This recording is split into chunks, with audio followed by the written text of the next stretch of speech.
皆様こんにちは。宇治原実です。世界に誇る日本人の心、副題として日本人こそ聖書の民だったというテーマで皆様とご一緒に考えたいと思います。本日は第9回目、その前半です。テーマは EU 生みの親、青山栄一郎です。前半のテーマは EU の原型は大東亜共栄圏です。かつてヨーロッパといえば古代から近代に至るまで戦乱に明け暮れた地でした。古くは14世紀に起きた100年戦争があります。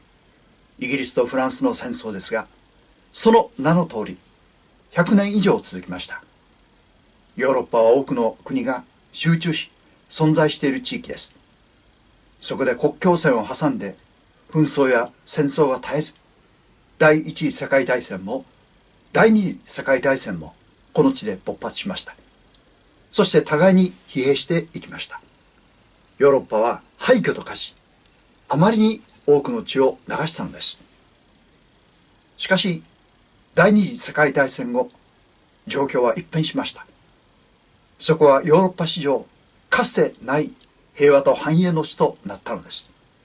それは国々の間に強い連帯が生まれたからです。今日ヨーロッパには EU、すなわちヨーロッパ連合というものが作られています。これは経済の結びつきを図ったかつてのヨーロッパ経済共同体 EC をさらに発展させたものです。今日では共通の通貨ユーロも発行され、人々は国境を越えて自由に行き来し、また経済活動、人々との交流ができるようになっています。そのためヨーロッパはかつてなく発展繁栄するようになっているのです。日本が先の大戦の後、驚異的な経済復興を遂げることができたのも、長い平和と安定があったからです。平和の尊さを改めて覚えます。 EU、ヨーロッパ連合は民族も言語も違う国々が連合体を作り、共栄を目指したものです。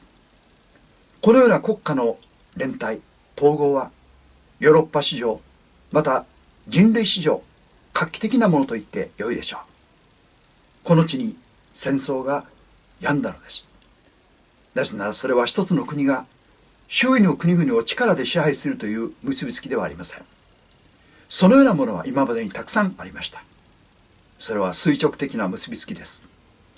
しかし EU はそういうものではなく、国と国の水平的な結びつきなのです。つまり一つの国が他国を力で支配するのではなく、国と国が対等の立場で横のつながりで結ばれました。ヨーロッパの人々は共栄のために互いに良き隣人となることを決意したわけです。この EU の生みの親と言われているのがオーストリアのリハルド・クーデンホーフ・カレルギ伯爵です。彼のお母さんは青山美津子という日本人です。彼女の強い影響を受けて息子カレルギ伯爵は EU の構想を思いついたと言います。それで彼女は EU の母と言われているのです。さて、ヨーロッパ統合運動を始めたリハルド・クーデンホーフ・カレルギ伯爵はどのような人だったでしょうか。彼は日本の良き理解者でした。例えば1931年に満州事変が起きた直後、欧米の多くの人々は日本を非難しました。けれども彼は日本のその行動が中国の無政府状態に発したやむを得ぬ処置であることを理解していました。また日本の行動がソ連のアジア侵略を阻止するためであったことも理解しておりました。彼は今日本は極東におけるロシアの共産主義とシナの無政府状態の路頭をかぶって立つ岸壁である。日本が共産主義の脅威を感じていることは欧州と同じである。日本はソ連邦のアジア侵略を阻止しうる唯一の強国であると述べ、日本に信頼を寄せたのです。そして日本と欧州の連携を呼びかけました。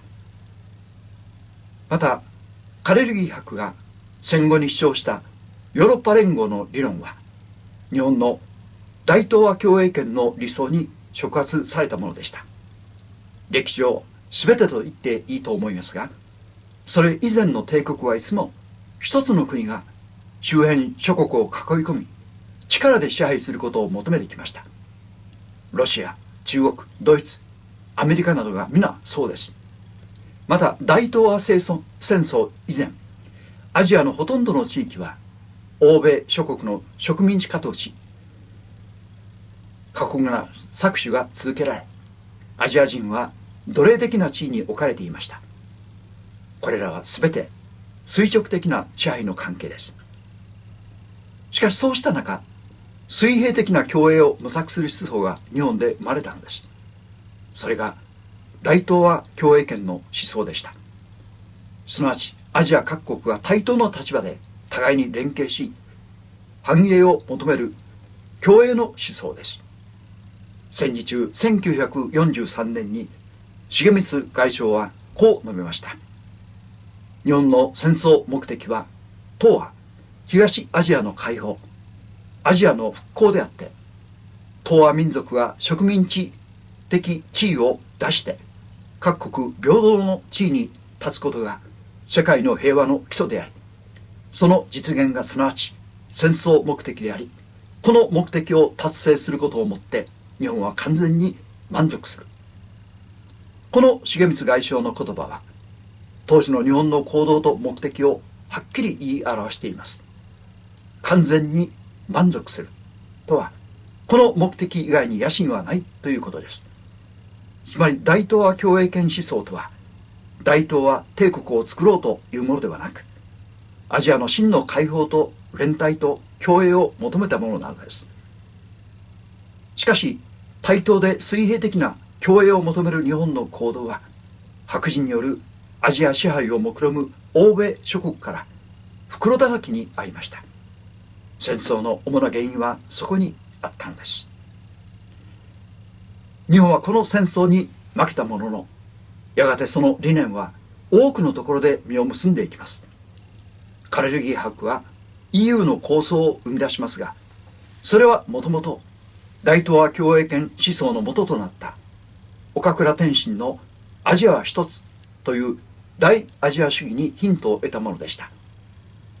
EU はヨーロッパ版の大東亜共栄圏なのです。